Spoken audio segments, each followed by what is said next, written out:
Quelques mots encore sur la question de la responsabilité de publication et donc sur l'acte de publier.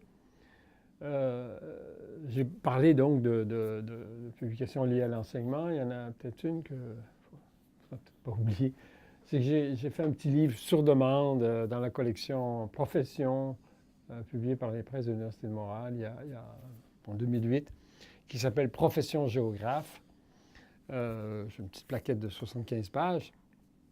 Euh, que j'ai faite avec plaisir parce que, bon, c'est un peu un gros mandat, hein, et je ne suis pas le seul à savoir, à avoir des choses à dire sur ce que c'est que la professeure de géographe. Je suis sûr qu'il y en a qui pourraient le faire bien mieux que moi, mais je l'ai fait avec conviction parce que je suis convaincu que la profession de géographe, c'est une profession fabuleuse, c'est une responsabilité magnifique que celle de défendre la géographie et en particulier sa responsabilité de faire l'éloge de l'écoumène, mais aussi la critique de l'écoumène, de la façon dont nous habitons la Terre. Et puis, je me suis permis de faire ça parce que j'avais aussi été très impliqué, je suis toujours dans la recherche, ça j'ai eu l'occasion de vous le dire, c'est surtout là-dedans là, que je me suis impliqué, c'est dans la publication de résultats de recherche, notamment avec mon Malay Peasants Coping with the World, mes publications sur Singapour, et puis ce livre que j'ai évoqué, je crois, un peu la synthèse, mais un des grands aboutissements du projet, le grand cycle de recherche agraire, le CHATSI, Gambling with the Land. Bon, mais la publication, ça ne veut pas seulement dire publier ses propres recherches, ça veut dire s'impliquer dans le monde de la publication en participant à l'évaluation des publications.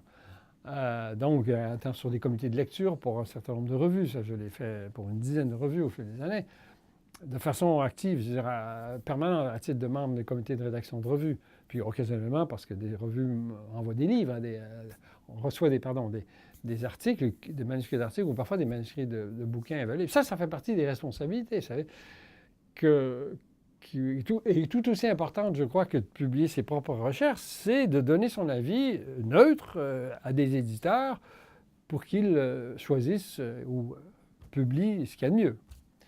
Dans ce point de vue-là, j'ai été rédacteur des cahiers de géographie du Québec pendant 9 de mes années à Laval, de 82 à fin 90.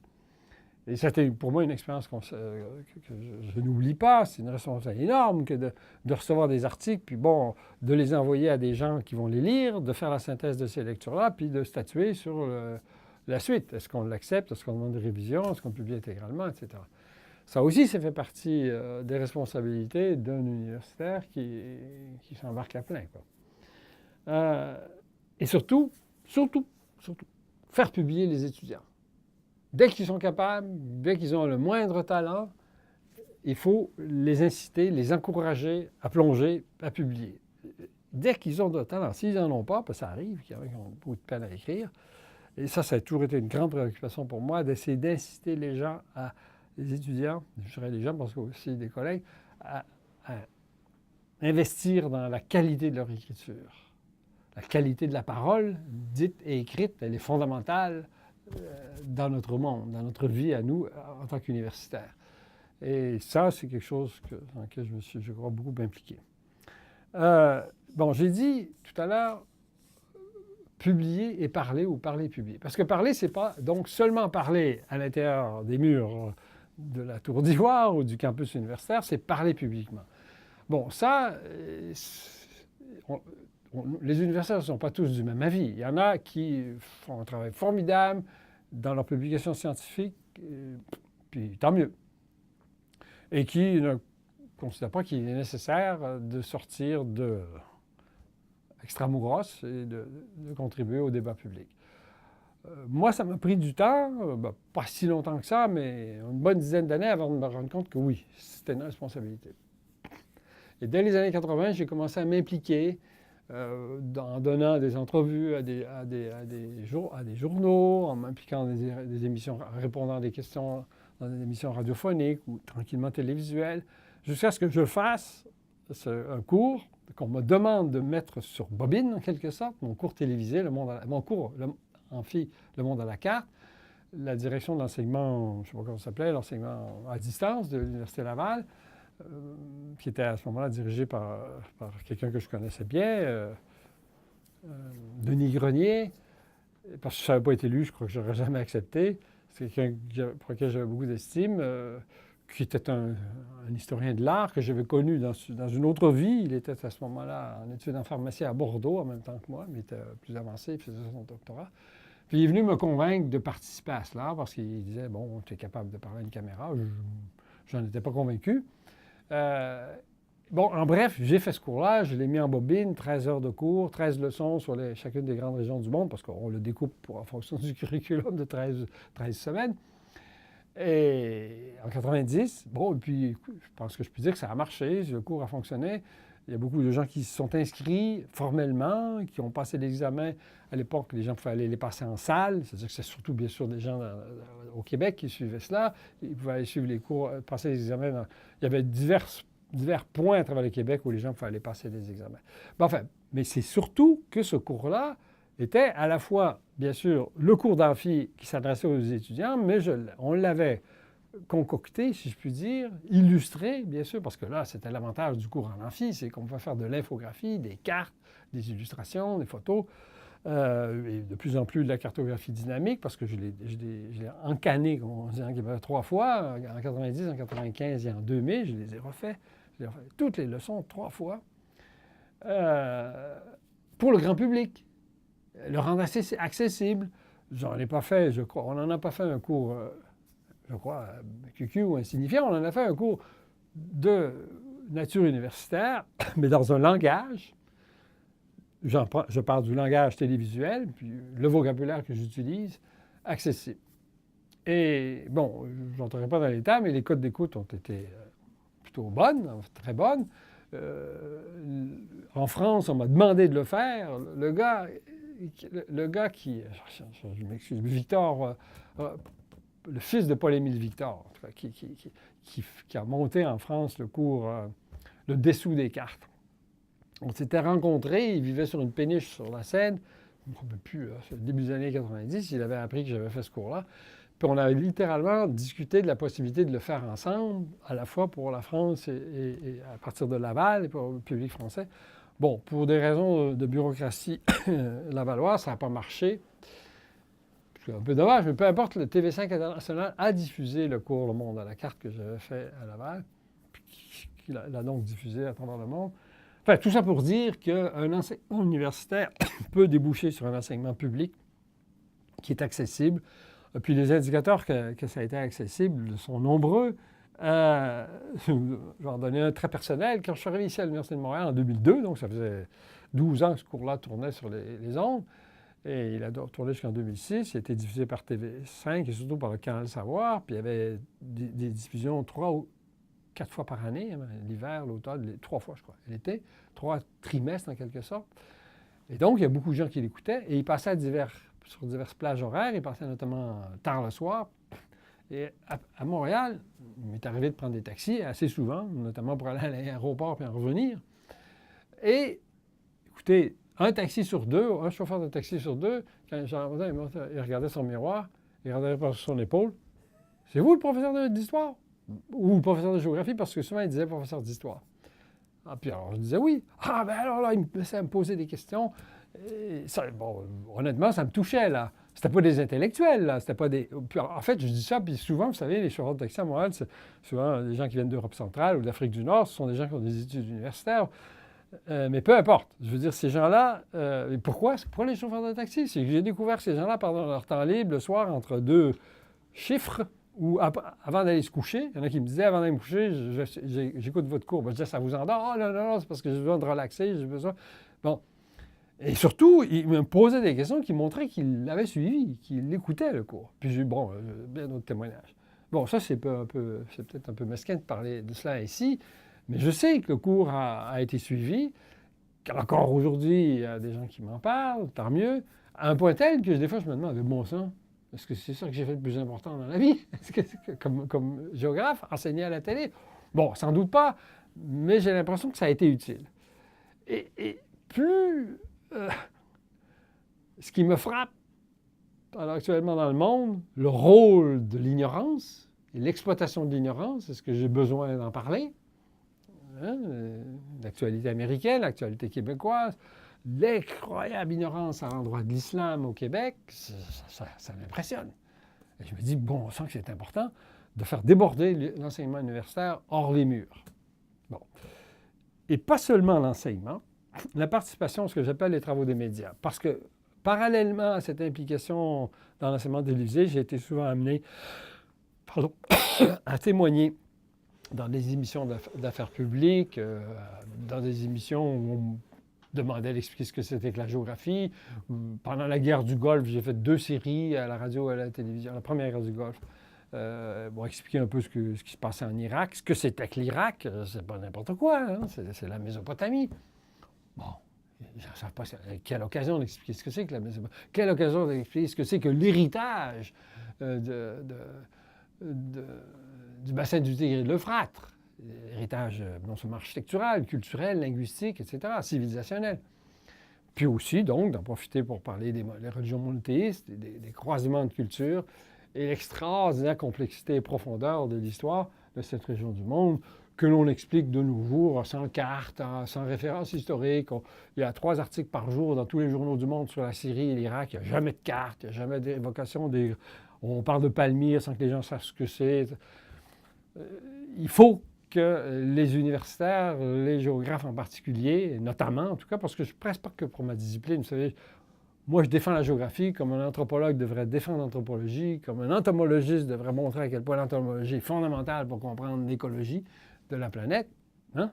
Et bon, en tout cas, donc dans le cas de la géographie, pour ce qui est de comprendre les enjeux, les grands conflits, la géopolitique active, la profondeur de la géopolitique, l'histoire des enjeux géopolitiques, la géographie a un rôle à jouer.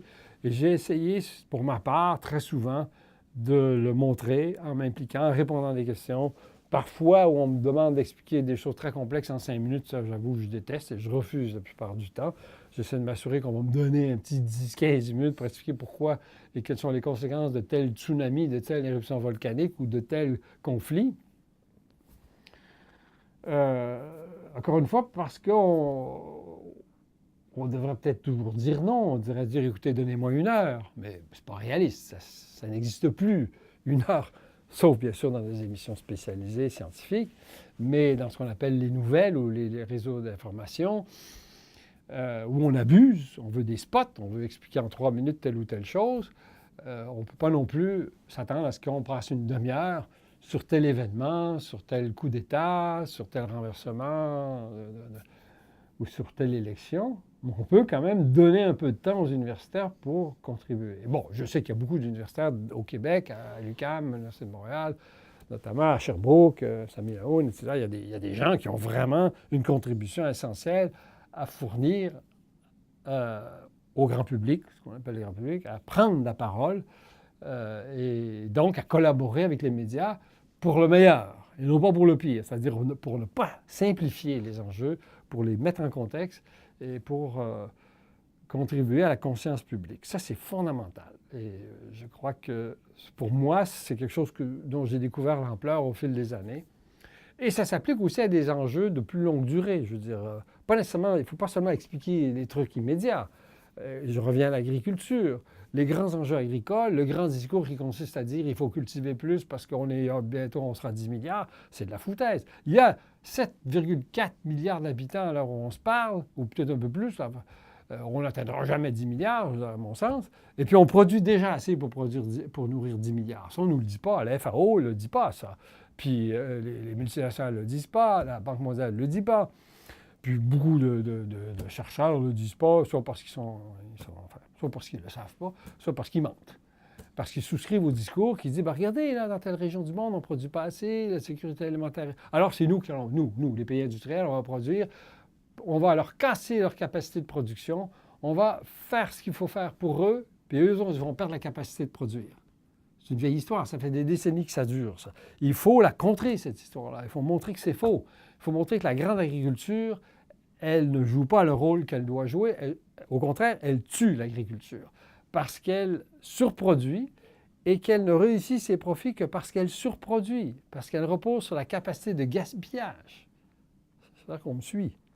On produit beaucoup trop de céréales dans le monde, parce qu'on nourrit les cochons avec, on nourrit le bétail avec, on nourrit les poulets. On produit beaucoup plus de poulets parce que les Nord-Américains bouffent 3 fois trop de viande.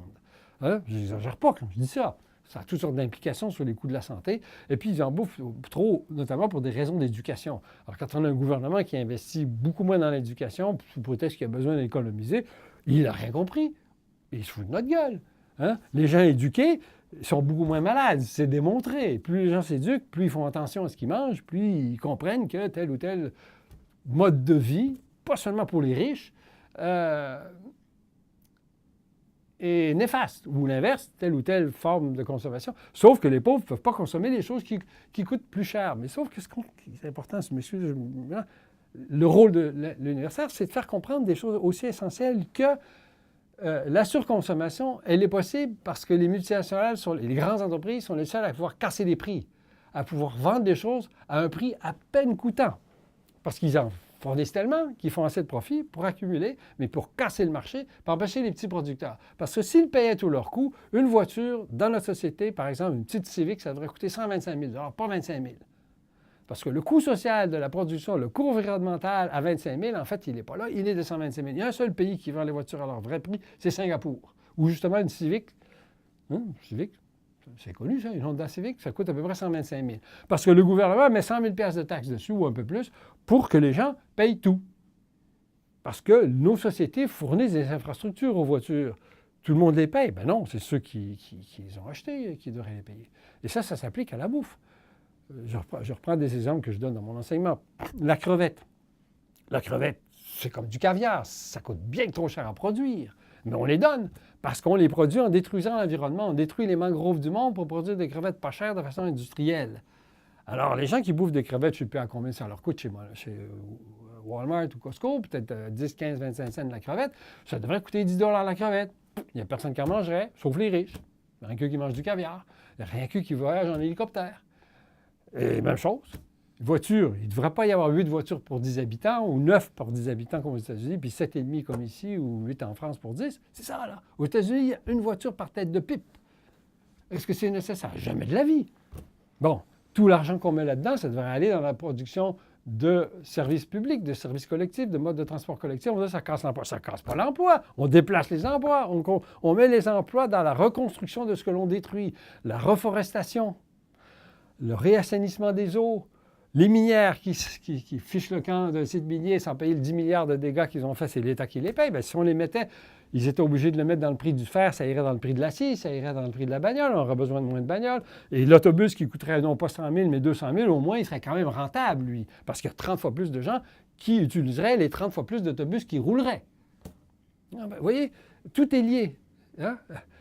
Faire l'analyse critique de l'agriculture, c'est aussi faire la critique des modes de consommation. Faire la critique des modes de consommation, c'est pas seulement les modes de consommation de chips et de biscuits palmiers à huile, puis le hamburger d'1 kilo. C'est aussi comprendre que ça fait partie d'un schéma qui fait qu'il y a une élite, très souvent appuyée par des universitaires qui ont soit rien compris, soit qui sont vendus à la cause, qui dit, regardez, nous, on crée de l'emploi, on fait produire. Mais on ne fait pas produire ce qu'on fait produire. On fait produire ce qui permet de faire du profit, ce qui permet de gaspiller. Et donc, le gaspillage est devenu un élément structurel de l'économie ultralibérale qui vient de recevoir un coup de pouce formidable aux États-Unis avec la sombre brute, l'expression n'est pas de moi, qui va devenir président. Nous sommes donc en décembre 2016, qui le sera dans un mois. Et je ne veux pas abuser de la comparaison, mais on a aussi ce type de réflexion chez certains personnages politiques au Québec qui disent il faut produire, il faut produire, il faut produire pour créer de l'emploi. Hey, on ne produit pas pour créer de l'emploi, on produit s'il y a un besoin. Bien, le besoin, ce n'est pas de surproduire, c'est de produire de façon plus équilibrée, de mieux répartir la production pour que les régions du monde qui sont déficitaires, notamment au point de vue alimentaire, parce que c'est mon point de départ, soient plus autonomes. Et ça remet en question non pas le commerce mondial, la mondialisation des échanges, mais la nature de ces échanges-là et le contrôle de ces échanges-là. À qui ça profite de plus échanger, d'importer plus de tel ou tel artefact, pièce d'auto ou denrée. Les géographes ont un rôle fondamental à jouer dans ça. parce que la géographie est une science holistique, d'abord et avant tout. On a tous l'obligation d'être des spécialistes, d'être des experts, j'aime pas ce mot-là, mais quand on n'est que cela, on devient manipulable, on devient instrumentalisable. On peut instrumentaliser le métier spécialisé. Excusez-moi, j'ai rien contre eux. L'électricien, le plombier, on lui dit « Tu fais de la plomberie, tu ne te poses pas de questions, on te demande de réparer ça. » On ne te demande pas pourquoi est-ce que l'eau fuit. On ne te demande pas pourquoi est-ce que il y a des pertes immenses d'eau parce que les canalisations sont défectueuses à l'amont. On te demande de les réparer à l'intérieur de la maison. Je ne sais pas s'il y en a qui voient à quoi je veux en venir à Montréal. Mais l'agriculture, c'est comme ça. On gaspille. Alors on dit, il faut produire plus parce qu'il n'y a pas assez de nourriture. Mais écoutez, si on perd de l'eau, on gaspille l'eau parce que les tuyaux sont percés sur tout le parcours, bien, il faudrait d'abord réparer les tuyaux sur tout le parcours, puis on ne serait plus obligé de pomper plus d'eau, puis donc d'en faire couler plus et donc d'en gaspiller. Je vais un peu vite en besogne, mais j'espère qu'on comprend. Ça s'applique partout, ça. Hein? On essaie de solutionner les problèmes économiques, la fameuse croissance, en disant il faut produire plus, c'est pas vrai. Il faut produire mieux, il faut produire au juste coût, ce qui n'est pas le cas. Ceux qui surproduisent ne payent pas leur coût ou n'en payent qu'une fraction, avec le résultat qu'on a un accroissement de la destruction, littéralement, de la biosphère. On est rendu dans l'anthroposphère, dans la capitalosphère, hein? Et on se place de plus en plus devant ce qui va apparaître de plus en plus comme un mur, pas celui de Trump, mais le mur de notre irresponsabilité dans notre prise de conscience, de notre caractère, de l'inséparabilité de notre occupation de la Terre et de la survie de la Terre, de la planisphère. Et encore une fois, les géographes ne devraient pas renier la place centrale qu'ils occupent dans l'explication de cette dynamique.